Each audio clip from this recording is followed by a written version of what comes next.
Okay, so now we're going to get into the actual workshop part of this class. What are your goals for 2025? Almost anything that we do from now on is going to be paying you next calendar year. Every once in a while, you're going to get lucky and you might get a paycheck in December. But for the most part, as real estate agents, we're paid 3 to 6 months after any activities that we have. So I'd like for you, those of you that are feeling brave, put in the chat how much money you absolutely positively have to make. Otherwise, you'll have to go get a real job. Otherwise, you're not going to be able to, take your family out for pizzas on Friday nights. Otherwise, you're going to be out there with one of those signs, we'll wash your windshield for food. How much money do you absolutely positively have to make this year?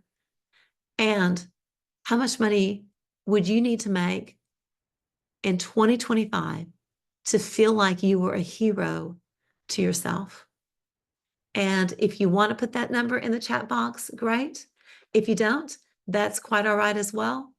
But for some of you brave souls, I can promise you, by just putting this in writing, you're going to be a lot further than you think. So this is the Harvard study from 1979. It's probably one of the most quoted studies that I've ever seen in the self-development world. The Harvard MBA graduating class was asked if they had written goals, clear written goals. 3% said yes.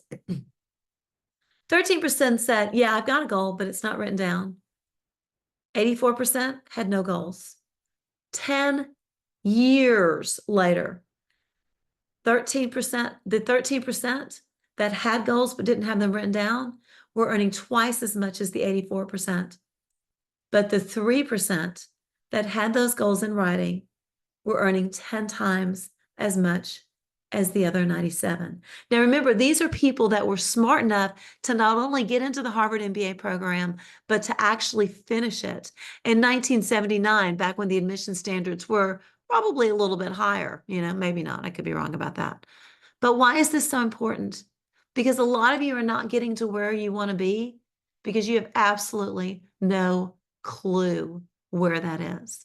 So over the next week, between now and the time that we get together a week from today, not the Wednesday meeting, but the meeting that we have a week from today, I need you to really focus on your goals.